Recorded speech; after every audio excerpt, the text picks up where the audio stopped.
Bienvenue à l'hôpital privé d'Ambérieu. Cette vidéo vous permettra de découvrir les étapes de votre parcours récupération rapide après chirurgie au sein de notre établissement.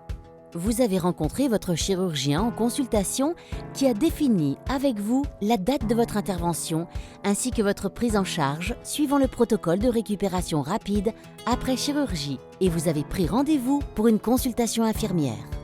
Un dossier d'hospitalisation vous a été remis, où vous retrouverez les étapes de votre hospitalisation ainsi qu'un récapitulatif des documents nécessaires pour votre séjour. À l'issue de votre consultation RAC, vous pourrez prendre rendez-vous pour la consultation d'anesthésie qui se déroulera au rez-de-chaussée de l'HPA. À cette occasion, le médecin anesthésiste pourra vous demander d'effectuer des examens complémentaires.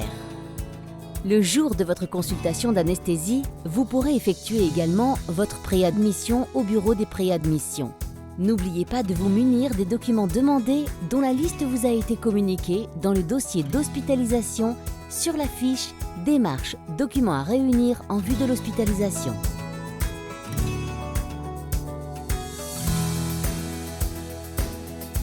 L'infirmière RAC vous appellera la veille de votre intervention pour vous indiquer votre heure d'arrivée à l'hôpital et vous donner les dernières consignes, notamment le jeûne préopératoire.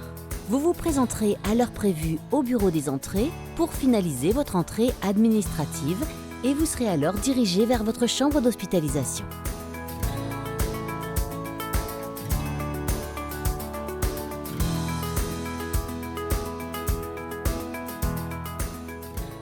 En matière d'anesthésie, on intervient sur plusieurs étapes.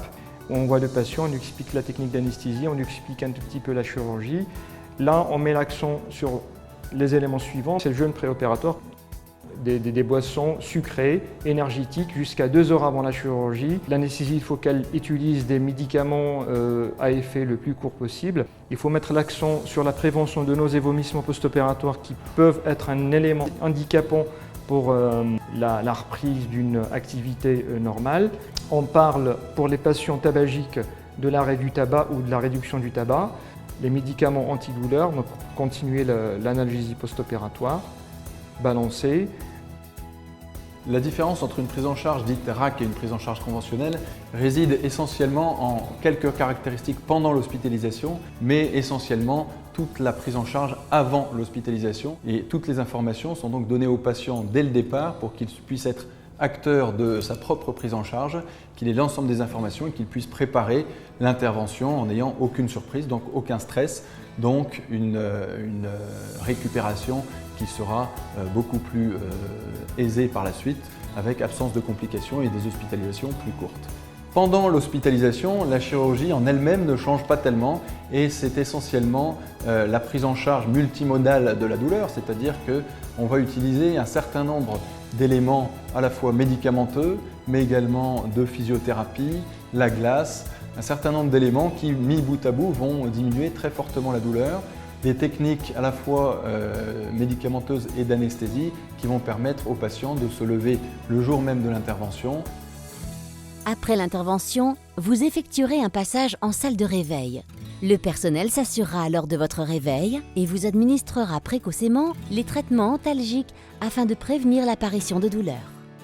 Une fois que l'équipe se sera assurée de votre bien-être, un brancardier vous ramènera jusqu'à votre chambre d'hospitalisation. L'équipe paramédicale prendra le relais pour le reste de l'hospitalisation. Réglementation, kinésithérapie, traitement antalgique et anticoagulant.